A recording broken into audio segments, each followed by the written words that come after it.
안녕하세요. 임플란트 타이거입니다. 2021년 근로장려금 지금 한창 신청받고 있습니다. 그러니까 2021년 지급되는 근로장려금은 2020년에 내가 근로소득이나 사업소득이 있어야 되고, 이 중에서 단독가구는 2천만 원 미만, 복벌이 가구는 3천만 원, 맞벌이 가구는 부부 합산소득이 3,600만 원 미만이어야 신청 대상자가 되는 것입니다. 올해는 신청 방법, 지급 기간 등이 크게 바뀌진 않았지만 그래도 꼭 알아두셔야 되는 내용들이 있는데요. 오늘 이 영상 궁금하시면 계속 봐주세요.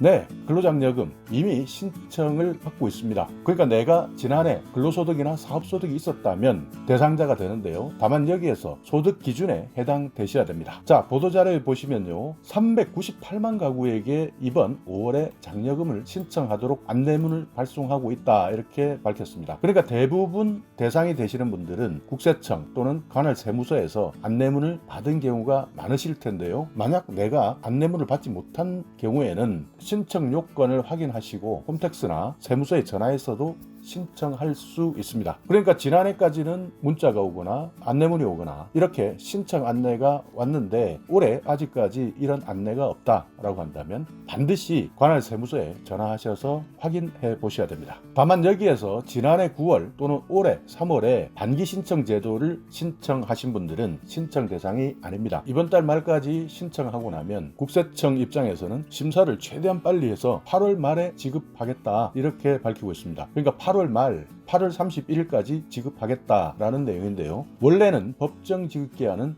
9월 30일까지입니다. 그러니까 한 달 정도 앞서서 지급하겠다. 지난해도 코로나 때문에 많은 분들이 힘들어할 때 근로장려금을 한 달 정도 미리 지급한 적이 있습니다. 그 내용대로 올해도 한 달 정도 빨리 지급해 주겠다라고 하는 것이죠. 만약 5월에 신청 못 하신다면 6월에도 신청 가능합니다. 다만 여기에서 10%는 까인다, 10% 금액이 감액된다 하는 내용을 기억하셔야 됩니다. 그러니까 100만 원을 받을 수 있었다면 90만 원밖에 받지 못하니까, 만약 내가 신청 대상자다, 확인이 안 된다 라고 한다면 관할 세무서에 반드시 전화하셔서 대상자인지 아닌지 먼저 확인하시고, 이 기간 놓치지 말고 정기 신청 기간 내에 꼭 신청하셔서 10% 별것 아닌 것 같지만요, 이 부분도 감액 당하지 마시고 바로 신청해 주시기 바라겠습니다. 보통 세무서에서도 신청을 받았는데 이번에는 세무서에서는 신청 창구를 운영하지 않습니다. 다만 장애인이나 노약자분들을 돕기 위한 도움 창구는 운영한다 하는 내용 기억해 두시고요. 만약 장애인이나 65세 이상 이런 분들이 신청하는 방법을 정말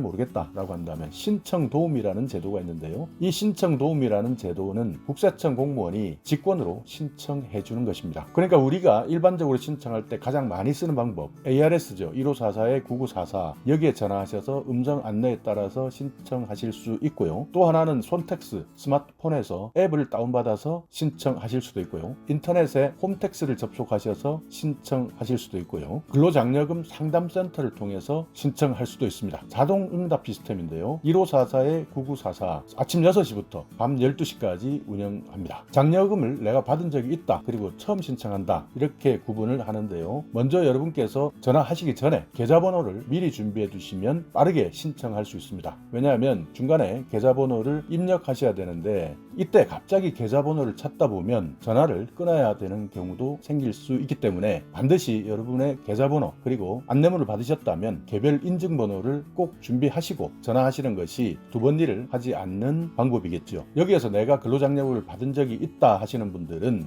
1544-9944에 전화하셔서 1번 근로장려금 선택하시고 주민등록번호를 입력하시고 샵을 누르시고 개별 인증번호를 입력하시고 샵을 누르시고 신청을 하시면 내 전화번호와 계좌번호가 안내가 되는데요. 이게 맞다 라고 하면 1번 이렇게 해서 신청이 완료됩니다. 다만 내가 계좌번호를 변경하고 싶다라고 한다면 변경 2번을 누르시고 휴대전화 번호를 입력하시고요. 계좌 수령 또 현금 수령, 이것을 선택하실 수가 있는데 보통 현금 수령하시는 분들은 압류된 통장을 가지고 계시는 분들이 현금 수령을 신청하실 수 있습니다. 그러니까 압류된 계좌번호나 통장에서는 내 근로장려금이 입금되어도 출금을 할 수 없기 때문에 이런 분들 입장에서는 계좌보다는 현금 수령을 택하는 경우가 경우가 많습니다. 계좌 수령을 택하실 때는 1번을 누르시면 되고요. 은행 코드를 눌러주셔야 되는데 옆에 보시면 각종 은행의 코드가 나와 있습니다. 지역에 있는 농협이나 축협은 1번이고요. 한국시티은행 22번 이렇게 은행별로 코드 번호가 나와 있으니까 이 내용 전화에서도 안내하고 있으니 확인하시고 은행 코드를 입력하시고 샵을 누르시고 그리고 여러분이 가지고 있는 계좌번호를 누르시고 샵을 눌러주시면 신청이 완료되는 것이죠. 처음 신청하시는 분들은 똑같습니다. 1번 근로장려금 선택해서 주민번호를 입력하시고 개별 인증 번호를 입력하시고 신청을 누르시고 휴대전화 번호를 입력하시고 계좌 수령할 것이냐 현금 수령할 것이냐 여기에 따라서 선택하시면 신청이 완료되는 것입니다.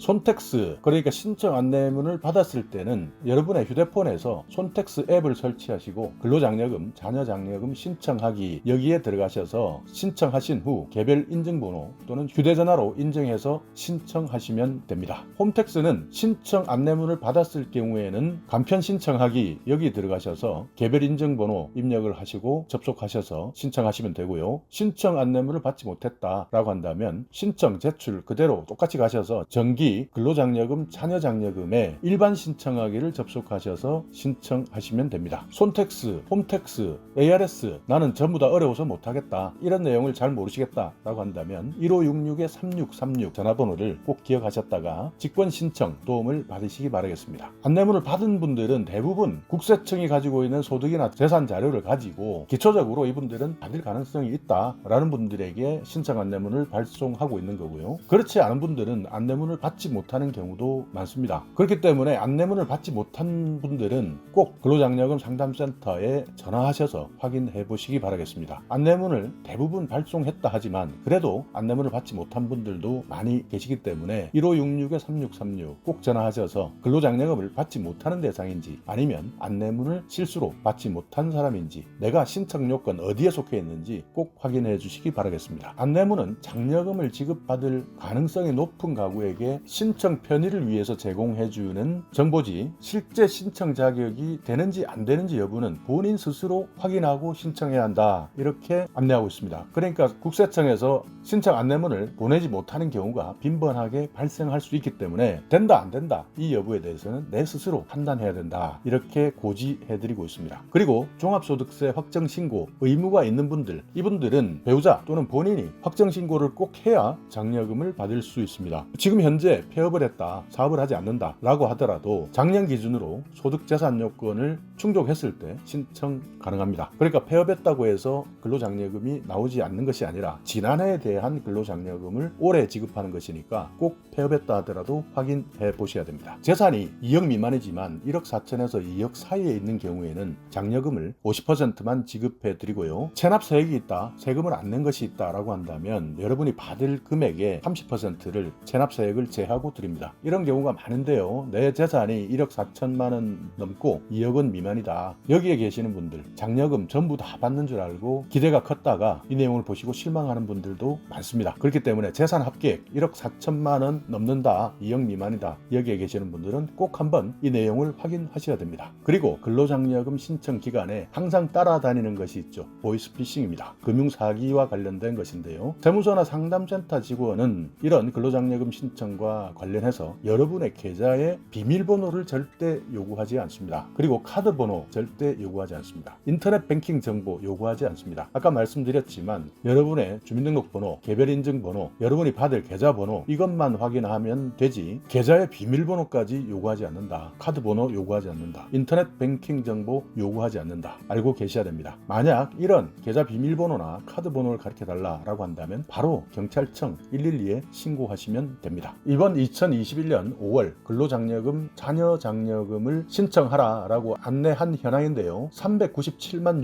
6천 가구에 대해서 안내해 주고 있습니다. 연령대를 보시면 가장 많은 연령대가 30세 미만 25.9%, 다음은 40대 20.1% 이렇게 해당이 되는데요. 20대, 30대, 40대, 50대, 60대, 70세 이상까지 내가 근로했거나 사업소득이 있다라고 한다면 근로장려금, 자녀장려금 신청하십시오 라고 안내를 해결을 해줬다 하는 내용입니다. 만약 내가 여기에 속하지 않았다 하더라도 꼭 한번 신청 대상인지 아닌지 확인하셔야 합니다. 국세청에서 발표한 근로장려금, 자녀장려금 올해는 8월 말에 지급된다 하는 점 기억해 두시고요. 코로나 때문에 신청 창구는 운영되지 않는다. 다만 장애인이나 65세 이상 노인들 이런 분들은 1566-3636으로 전화하셔서 직권 신청을 받을 수 있다는 내용도 기억해 두시기 바라겠습니다. 근로장려금을 신청할 때 절대 허위로 신청해서 받았다라고 한다면 앞으로 2년간 근로장려금을 지급받지 못하는 경우도 생기고 그 심각성에 따라서 5년 동안 신청하지 못할 수도 있다는 내용도 기억해 두시기 바라겠습니다. 자, 오늘 영상 여러분께 조금이나마 유익한 정보가 있었다면요,